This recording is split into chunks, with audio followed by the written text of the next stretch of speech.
Hello guys, जय श्री कृष्णा, राधे राधे।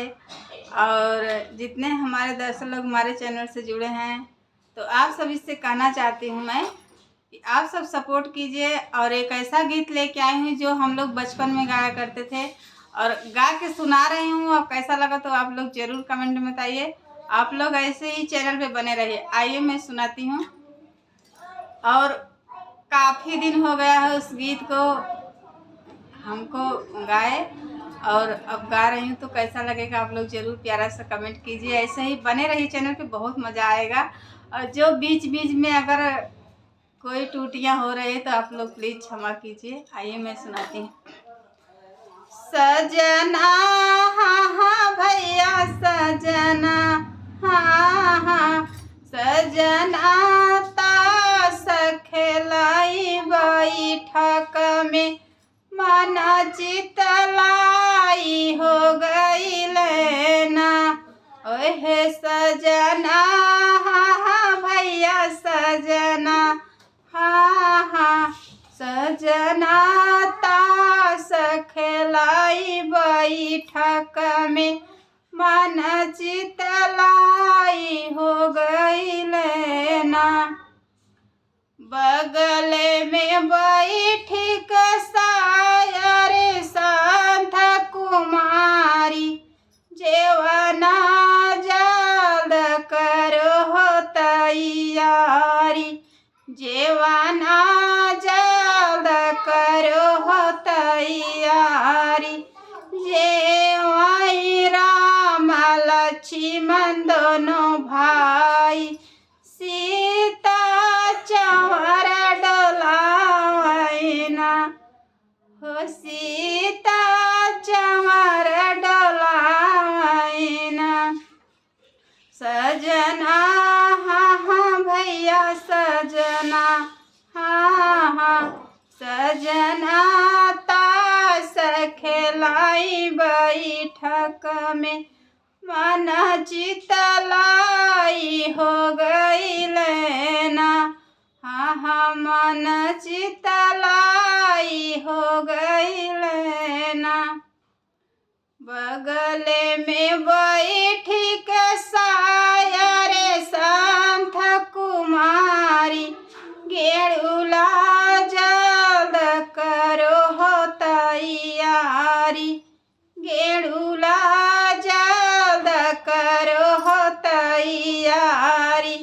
घोटाई राम लक्ष्मण दोनों भाई, सीता चंवर डोलाइना, हो सीता चंवर डोलाइना।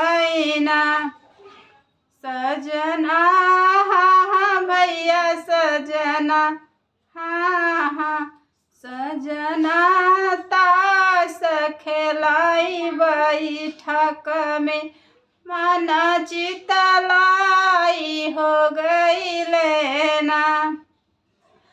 बगल में बैठी कसायरी संत कुमारी, बीरवा जल्द करो तैयारी, बीरवा जल्द करो तैयारी। ऊंचाई राम लक्ष्मण दोनों भैया, सीता चंवर डोलावैना, अरे सीता चंवर डोलावैना।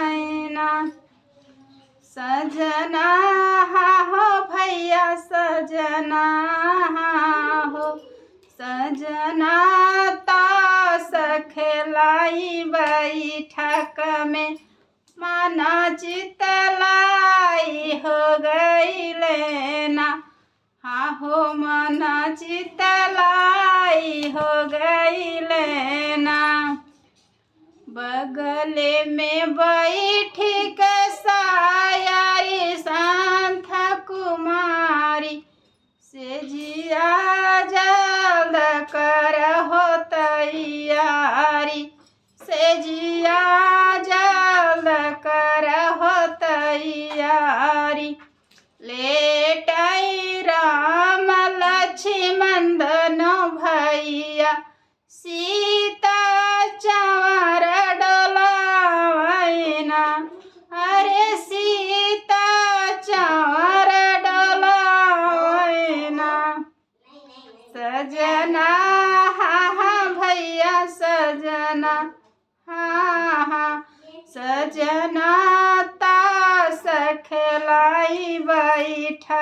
में माना चितलाई हो गई लेना। तो कैसन लगे तो आप लोग ज़रूर कमेंट बताइए। और ये गीत 2-4 लोग रहते हैं तो बहुत मज़ा आता है। और जो कुछ हम मेरे से बना मैं आप लोग के बीच में शेयर कर रही हूँ। और कैसा लगा तो आप लोग ज़रूर प्यारा से कमेंट करके बताइए। और कभी अब जल्द ही मौका आने वाला है कि मैं बहुत से सिस्टर से मिलने वाली हूँ और आप लोग को ज़रूर बताऊँगी, दिखाऊँगी। आप लोग प्यारे से कमेंट कीजिए और सपोर्ट कीजिए।